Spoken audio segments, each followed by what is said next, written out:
کراچی کے ایک بڑے مدرس ہیں، اور تو انہوں نے کل ایک دور حدیث کے طالب علم کو بلایا. وہ طلحہ کے دوست ہیں، وہ طالب علم یہاں بھی آتے رہتے ہیں. انہیں بلا کر پوچھا بھی پتہ کر کے اور طلحہ سے مولانا جلیل صاحب ادھر ہیں کراچی.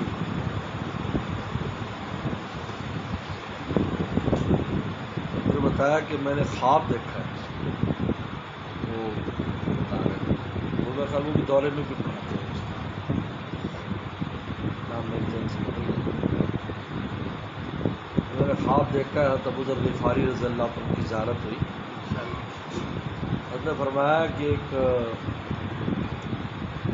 بزرگ آنے والے، تو آپ ان کے پاس جا کر بیٹھے، آپ کو فائدہ ہوگا. تو میں نے تھوڑا تعجب ہوا بھی یہاں کون سے آنے والے ہیں، یا ایسی اتا پتہ تو نہیں، یا کوئی ایسی. میں نے پوچھ لیا اب کون ہے ان سے. کہا کہ وہ مولانا جلیل صاحب کا نام لیا. کہا کہ ان کے پاس بیٹھو، ان کا دل شیشے کی طرح ہے، ان سے تمہیں بہت فائدہ ہوگا. پھر ان استاد نے اس لڑکے سے پوچھا بھی تم کسی سے بیعت ہو؟ ان کے لیے میں بھی بیعت نہیں ہوں، میں سوچ رہا ہوں. انہوں نے کہا بس انہیں سے بیعت ہو جاؤ. تو کل اس کے لیے پھر وہ گئے تھے، تو طلحہ نے مجھے فون کیا کہ یہ ابھی استاد جی کا، ان کے استاد بھی لگتے ہیں، پہلے پڑھا بھی، یہ پیغام آیا. تو میں نے بتایا کہ ابا جی تو چلے گئے ہیں باون نگر. بڑی ماشاءاللہ مجھے بھی حیرانی بھی ہوئی اور اطمینان بھی ہوا. کہتے ہیں نا کہ اگر خواب میں، جاگتے میں بھی اور خواب میں بھی صلحاء اور بزرگان دین اور صحابہ انبیاء السلام کسی کے بارے میں جو بات کرتے ہیں، اصل میں وہ گواہی ہوتی ہے اس معتبر. اس لیے خواجہ مجذوب صاحب نے کہا نا کہ قدر مجذوب کی خاصان خدا سے پوچھو، ورنہ عام شہرت ایک قسم کی رسوائی.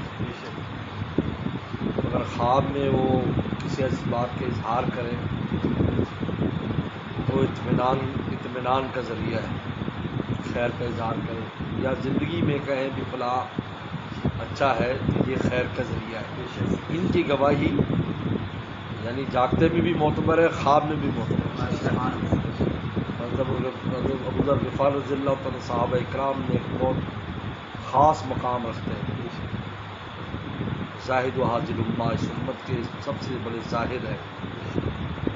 ان کو تلقین کرنا فرمانا بہت بڑی ہمارے لیے الحمدللہ نعمت ہے.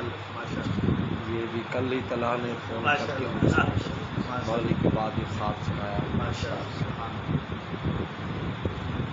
بندہ کے ذہن میں آتا ہے کہ حضرت ابو ذر رضی اللہ عنہ کا یہ